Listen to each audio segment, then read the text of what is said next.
ঈদের ছুটির পর স্কুলে ফিরে এসেই চরম হতাশায় পড়েছে রংপুরের শিশু ভবন কিন্ডারগার্টেন স্কুলের শিক্ষার্থীরা। দেখা যায় দখল হয়ে গেছে তাদের শ্রেণীকক্ষ, বন্ধ রয়েছে বিদ্যুৎ ও পানি সংযোগ, খুলে নেওয়া হয়েছে ফ্যান, এমনকি ভেঙে ফেলা হয়েছে শ্রেণীকক্ষের দেওয়ালও। স্কুলে এসে দেখি আমাদের ক্লাস বন্ধ, আবার পানির লাইন বন্ধ, কারেন্ট নেই, ফ্যান চলে না, ব্রিঞ্চ নেই, ক্লাসরুম বন্ধ, আবার কোনো ক্লাসরুম ভেঙে ফেলেছে। আমাদের স্কুল আমরা চাই।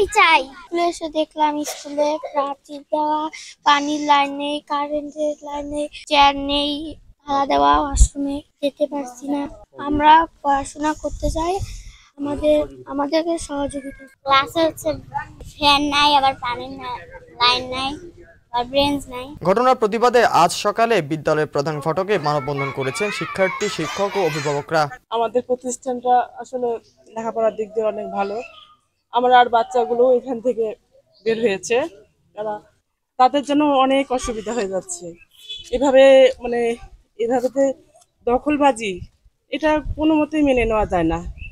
আমাদের বাচ্চাদের নিয়ে একটা স্বপ্ন আছে, একটা ভবিষ্যৎ আছে। এখন দেখতেছি যে এটা নষ্ট হয়ে যাচ্ছে। আমরা এটা কোনোভাবে মানতে পারতেছি না। বাচ্চাদের যেখানে স্কুলে এসে তারা ঠিক মতো এই সব ব্যাপার নিয়ে তাদের লেখাপড়া থেকেও তারা বঞ্চিত হচ্ছে। তাদের যে টয়লেট যাবে, সে টয়লেটও তারা যেতে পারছে না। সবকিছু বন্ধ করে রেখেছে তারা। কেন এইভাবে অন্যায়ভাবে তাদের এই দখলবাজি শুরু করেছে? বাচ্চাদের ভবিষ্যৎটা দেখতেছে না তারা।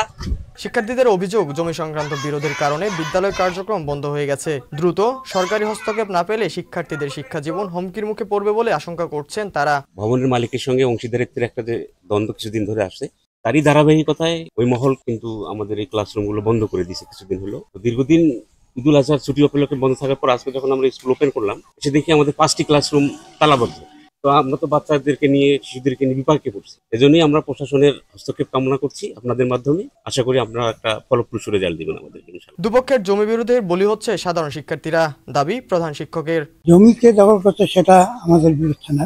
আমাদের প্রতিষ্ঠানটার দরজাটা বন্ধ করে দিয়ে এই বাচ্চাদের আমাদের যাতায়াতের পথটা একেবারেই বন্ধ করে দিল। আজ আমি ক্লাস করতে পারছি না। আজকে স্কুল খুললো, এসে দেখি যে এই অবস্থা। তারপরে দেখি ওই কিছু ভাঙা আছে, টিন খুলতে দেখতেছি ফ্যানও নেই। ঘরগুলোতে যে ফ্যান ছিল, ফ্যানগুলো নেই। এখানকার ইলেকট্রিসিটিটা ডিসকানেক্ট করে দিয়েছে, পানির লাইনটা ডিসকানেক্ট। আমার দাবি হলো যে আমার স্কুলটা কমপক্ষে, জমি কার কে নেবেন সেটা পরের কথা, আমার স্কুলটা 31শে ডিসেম্বর পর্যন্ত আমি স্কুলটা চালাবো।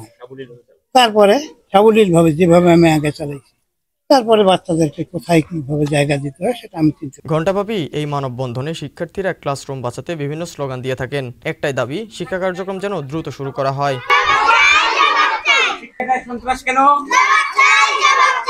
বিদ্যালয়ের ভবিষ্যৎ অনিশ্চয়তা, আতঙ্কিত শিক্ষক, শিক্ষার্থী ও অভিভাবকরা এখন একটাই প্রশ্ন তুলেছেন, শিক্ষার পরিবেশ কোথায়?